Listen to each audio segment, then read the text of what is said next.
बिस्मिल्लाहिर्रहमानिर्रहीम अस्सलाम वालेकुम। आज पूरे इजराइल और अमेरिका के लिए इतना बड़ा झटका है, इतना बड़ा झटका है कि जिसका अंदाजा नहीं कोई लगा सकता। इसराइल ने जब हसन नसरुल्लाह पर हमला किया और उसको मारा तो उनके साथ इजराइल ने ईरान के मेजर जनरल अब्बास को भी मार दिया। आज उनका तेहरान में जनाजा था और बड़ी तादाद में लोग आए। लेकिन सरप्राइज क्या था? सरप्राइज ये शख्स था, इस्माइल कानी, कुद्स फोर्स का चीफ। अचानक उसको सामने लेकर आ गए ईरान की एस्टैब्लिशमेंट और ईरान के लोग, और उन्होंने वो काम किया, ये आयतुल्लाह अली खामनाई का ऑर्डर था। इन्होंने वो काम किया है जिसने इजराइल के पैरों तले जमीन निकाल दी है। आप ये सोचें कि जो काम इजराइल का यानी सोचिए होना था, अब वो नहीं हो पाएगा। अब आपको समझ आएगी कि ईरान इनके साथ जो गेम की है वो इनको अंदाजा नहीं हो पाया। आप सबसे पहले ये इजराइलियों बहुत सारे लोग सपोर्ट कर रहे थे इस्माइल कानी को, तुम हमारे हीरो। ये एक आपको एक ट्वीट दिखाते हैं एक शख्स की, ये बड़ा इजराइल के अंदर माना ताना है, कह रहा था, कहता है कि इस्माइल कानी हमारा हीरो है, इसने हमारे लिए वो काम किया जो कोई नहीं कर सकता। इसने हमें मुखबरी करके दी कि हसन नसरुल्लाह कहा था, इसने सारी लीडरशिप मरवाई, इस्माइल हानिया को मरवाया। जाहिर सी बात है अंदर के लोग शामिल थे। उसके बाद स्काई न्यूज ने ऐलान किया आकर कि असल में ये शख्स और इसका पूरा एक ग्रुप था जो अंदर बैठकर मुखबरियां कर रहा था और इसी ने सारा काम किया। इसने इस्माइल हानिया को मरवाया, पेजर डिवाइसेस में इसका हाथ था, हसन नसरुल्लाह को मरवाने वाला ये था, सारी चीजें इसकी की। ईरान ने इस पर कोई जवाब नहीं दिया, बस इतना कहा कि हम इसको देने जा रहे हैं मेडल। उन्होंने कहा जी इसको मारा गया है, इसकी इन्वेस्टिगेशन हुई है, सारा कुछ हुआ है, तो इसकी सेहत बिगड़ गई है और ये अस्पताल गया है। ईरान ने कहा कि हम इसको मेडल देंगे, बस वो यही बात कहता रहा। अब सीन ये हुआ है कि आज जनाजे के ऊपर अचानक से इस्माइल कानी आ गए और उसके बाद ईरान ने कोई बात नहीं की। इवन आप इमेजिन कर सकते हैं कि जनाजे के बाद किस तरह लोग उनके साथ मिल रहे थे, तस्वीर उतरवा रहे थे। 12 लोग उनके साथ मिले, उनको पूरी तरह बिठाया गया। अब कैमरामैन को कहा गया है कि आपने पूरी कवरेज में बार बार इस्माइल कानी को दिखाना है। और ये जो कवरेज थी ये बड़ी हैरान कुन थी, ये इजराइल में भी देखी जा रही थी, इजराइल की फौज भी देख रही है, सारे लोग देख रहे हैं, पूरी दुनिया में देखा जा रहा है। और सीन ये होता है कि कैमरामैन को बार बार कहा जाता है कि तुमने पूरी कवरेज में जो खास तौर पर फोकस है वो इस्माइल कानी पर रखना है। बार बार इस्माइल कानी को दिखाया जा रहा है, बार बार दिखाया जा रहा है। अब सीन ये हुआ है कि ईरान ने पैगाम ये दिया है कि हमने इजराइल के सारे प्लान को तितर बितर कर दिया। देखिए दो चीजें समझे, इजराइल का मीडिया कह रहा है कि जी बिल्कुल इनके इजराइल के साथ ताल्लुकात थे, इसकी वजह से पकड़ा, स्काई न्यूज भी कायम है। ईरान ने अलबत्ता इस बारे में ऑफिशियली कोई तरदीद नहीं की, ये बात ज़हन में रखिएगा। वो लेकर इनको सामने आ गए हैं क्योंकि इजराइल का क्लेम था कि ये पकड़े गए हैं, इनको मारा गया, इनकी सेहत खराब हुई है, लोग आ रहे हैं, इनसे मिल रहे हैं। अब सीन ये हुआ है कि इजराइल के अंदर ये बात, अब दो नैरेटिव यहाँ पर है। इजराइल ये समझ रहा है कि इन्होंने काम ये किया है ईरान के लोगों ने कि इन्होंने सारे का सारा हमारा नेटवर्क पकड़ लिया उसके थ्रू, और बहुत सारे हमारे राज भी पकड़ लिए हैं। और इस सूरत हाल में अब अचानक से ये जो हिजबुल्लाह ने हमले शुरू कर दिए हैं, इसमें बहुत सारी अंदर की इंफॉर्मेशन निकलकर सामने आई है, बहुत सारा डाटा आया। जैसे मिसाल के तौर पर अब सीन ये हुआ कि गुलानी ब्रिगेड पर जो हमला था वो इजराइल की तारीख का बदतरीन हमला था। अब वो कैसे एक ड्रोन 80 किलोमीटर अंदर तक गया है, कौन से सिस्टम की वीकनेस इनको पता चली है, और वो सिस्टम के अंदर की वीकनेस ये थी, उसमें वॉरहेड ड्रोन में लगा हुआ था, कुछ कह रहे हैं मिसाइल था, कोई कह रहे फलाना ड्रोन था, कि वो जी वहां तक डिटेक्ट नहीं हुआ। और किसने अंदर की इंफॉर्मेशन दी थी कि इस वक्त आपको पता है कि एक अजीब सूरत हाल सामने आई कि सारे जब खाना खाने लगे थे उनमें से एक हिस्सा फौजियों का वो अभी तक आया नहीं था, यानी वो खाना उन्होंने शुरू कर दिया और उसके बाद वो अगला हिस्सा आया कुछ 10-15 मिनट बाद। तो वो जो ड्रोन या जो सारा हमला था उसको बड़े कैलकुलेटेड तरीके से इंतजार किया गया कि ये सारे एक पेज पर आए, ये सारे लोग इकट्ठे हों तो दन हम हमला करते हैं। और उसके बाद वो हमला किया गया, फिर वो बाईपास हुआ सिस्टम से, वो करते करते यहां तक पहुंचा।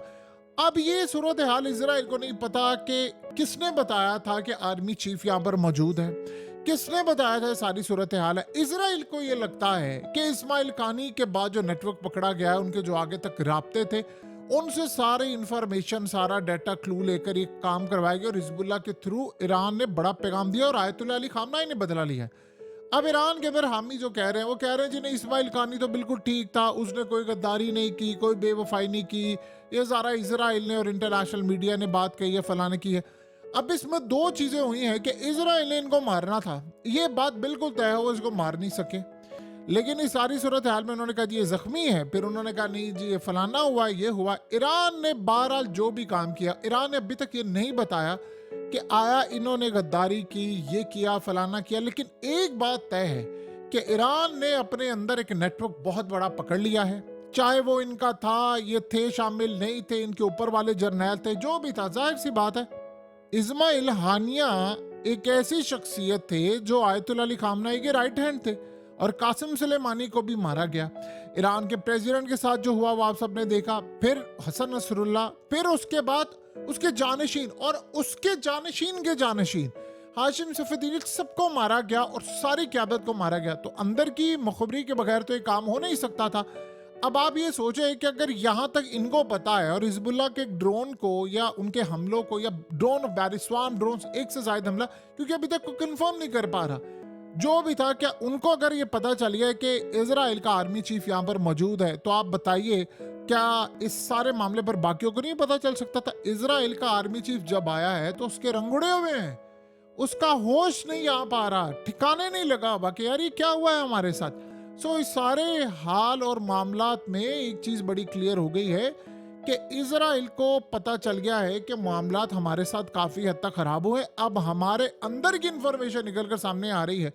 वो तो कह रहे थे इसको मार दिया है, फिर कह रहे थे जख्मी है, फिर कह रहे थे ईरान ने पकड़ लिया। बहरहाल ईरान ने कुछ नहीं कहा कि ये बंदा शामिल था, 2 नंबर था, इसका ग्रुप काम कर रहा था। समटाइम ऐसा होता है कि आप कुछ भी नहीं दिखाते, आप बस जो चल रहा है उसको चलने देते और आप अंदर खाते अपना बुरा काम कर लेते हैं। इजराइल के अंदर की इंटेलिजेंस निकलकर सामने आना और ईरान का बदला लेना। आपको पता है कि गुलानी ब्रिगेड का हमले का जश्न मनाया आयतुल्लाह अली खामनाई ने, ईरान के लीडर ने। अब असल में ईरान खुलकर खेल रहा है। देखिए, पहले इन्होंने इनके F-35 को मारा, फिर उसके बाद इन्होंने जिस तरह मिसाइल मारे वो तारीख में कभी कोई इसराइल पर नहीं मार सकता था। ईरान के अलावा किसी की जरूरत नहीं थी कि वो ये काम कर सके। हत्ता कि ईरान ने अपना बड़ा नुकसान किया, अपने साइंटिस्ट मरवाए, चीजें मरवाई।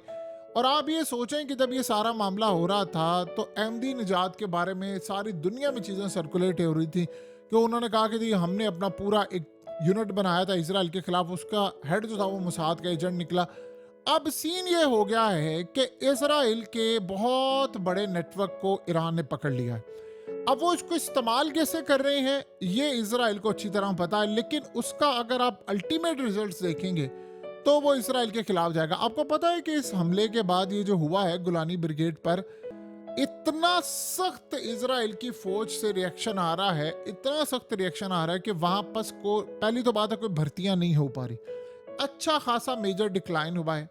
और वो कह रहे हैं जो रिजर्व फोर्स जो थी वो फलानी थी वो करे। अब सोचे ना, एक ड्रोन उड़ता है, जीपीएस सिस्टम इस्तेमाल करता है और वो टारगेट हिट करता है, फिर उसके बाद फ्लाइट के दौरान उसको पकड़ा नहीं जाता और तकरीबन वो 6.5 से यानी 11 पाउंड के करीब उसका, यानी 5 किलो के करीब आप लगा लें, उसका वॉरहेड था। उसने जाकर डाइनिंग रूम के अंदर हिट किया है, वहां पर ट्रेनिंग वाले लोग थे। अब ये अगर मामला हो सकता है तो फिर क्या बाकी चीजें नहीं हो सकती? अब सोचे जब नेतन्याहू कल गया है वहां से जाकर देख रहा है तो उसकी हैरान कुन तौर पर रिएक्शन, उसको जब बताया जा रहा है कि वहां से ऊपर से छत फटी है, फलाना हुआ है, ये इतना बड़ा जो हमला हुआ है उसके भी पैरों तले जमीन निकल गई है कि ये कैसे हुआ है। अलार्म एक्टिवेट नहीं हुए। इन्होंने प्लान ये किया है कि अगर कोई चीज आएगी तो बॉर्डर में जैसे दाखिल होगी तो हम लॉन्ग टर्म तक सायरन बजाते रहेंगे, दूर दूर तक।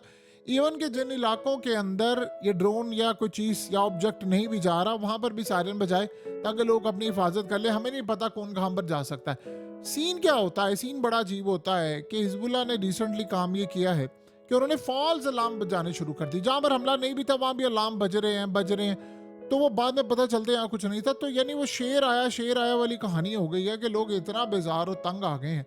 एक बात तो तय हो गई है कि इजराइल बैकफुट पर गया है 2 चीजों की वजह से। देखिए, नेतन्याहू हो गया था बहुत और ओवर कॉन्फिडेंट, स्पीच की उसने, उसने रिजीम चेंज ईरान में कहा, आयतुल्लाह को हटाने की बात की, फलाना हुआ, अगले दिन हमला हो गया। फिर इस्माइल कानी की उन्होंने बात की और ये फलाना किया, और अगले इसको सामने लेकर आ गए। उन्होंने ये नहीं बताया कि शाम में उन्होंने बहरहाल उसके थ्रू नेटवर्क पकड़ लिया या नहीं पकड़ा, ये भी नहीं बताया, लेकिन उन्होंने नेटवर्क पकड़ लिया। और फिर जिस तरह ईरान के यानी इंटेलिजेंस और रूस की इंटेलिजेंस और ये तमाम ड्रोन्स चीज़ें, इस सब कुछ मदद देकर जैसे वो हमला कर रहे हैं इस वक्त इजराइल पर, और उन्होंने कहा है कि अभी तो ये ट्रेलर था, अब हम खुलकर सामने आएंगे, जैसे 2.0 होता है, आपका एक कम बैक होता है, तो वो सूरत हाल होने जा रही। बहरहाल इजराइल इस वक्त हमला तो करने के लिए वो कह रहे हैं हम जा रहे हैं, लेकिन उस हमले के नतीजे में जो उनकी तबाही होगी उसका अंदाजा अभी आप लगा सकते हैं कि किस लेवल पर काम जा सकता है।